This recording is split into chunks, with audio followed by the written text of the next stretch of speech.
José Luis Muga Muñoz, coordinador de la Comisión de Administraciones y Poderes Públicos de la Asociación Libre de Abogadas y Abogados, más conocida como ALA.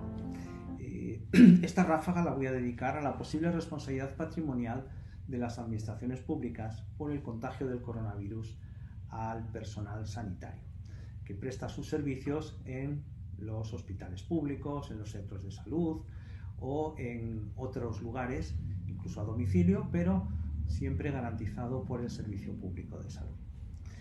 Como hemos podido comprobar en las últimas semanas, no había en nuestro país equipos de protección ni suficientes ni necesarios, ni los necesarios como para que el personal sanitario prestara sus servicios con todas las garantías. Es evidente que las comunidades autónomas no contaban con ese material, no lo tenían previsto, y que el gobierno de España, cuando decretó el estado de alarma, pues intentó también adquirir esos equipos de protección, pero tardaron en llegar. Por lo tanto, el personal sanitario se ha visto obligado a prestar servicios a enfermos de coronavirus sin tener las medidas de seguridad adecuadas y por lo tanto se han producido contagios. Las comunidades autónomas, de acuerdo con el artículo 43 de la Constitución, están obligadas a prestar los servicios públicos en condiciones de seguridad.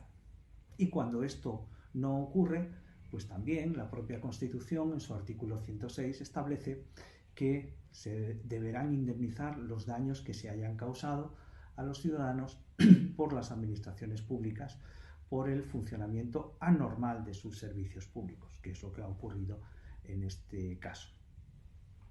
Bueno, yo creo que a nadie se le escapa que no es fácil probar cómo, cuándo y dónde se ha producido el contagio de un virus. Ahora bien, tenemos ya experiencias anteriores sobre casos que pueden ser similares. A finales del siglo pasado se produjeron los contagios del virus del SIDA o de la hepatitis C en hospitales y centros de salud públicos. Esto dio lugar a reclamaciones de esas personas ante los tribunales de lo contencioso administrativo, de lo social, de lo penal, y tenemos una jurisprudencia ya que nos sirve de base para conocer cuál puede ser el comportamiento de los tribunales en este caso del coronavirus. Y en aquellos casos lo que se hizo fue relajar la exigencia de la prueba. Como es absolutamente imposible tener una prueba plena del momento y lugar de contagio, pues los tribunales relajaron esa exigencia y cuando había indicios y referencias suficientes como para considerar que el contagio se había producido dentro de un centro público de salud, pues condenaban a la administración a pagar los daños que había ocasionado. Y este es el quid de la cuestión. Habrá que pagar a los sanitarios infectados una indemnización por ese daño que han sufrido. En los peores casos donde se ha producido el fallecimiento, habrá de ser a sus familiares, a su pareja, a sus hijos. Pero en la inmensa mayoría de casos que no hay fallecimiento, pues será el propio médico, enfermero o el resto del personal sanitario quien pueda iniciar un procedimiento de responsabilidad. Para iniciar ese procedimiento tenemos un plazo de 1 año, a contar desde que se produjo el fallecimiento en esos casos o, en la inmensa mayoría de casos, desde que se produjo la curación.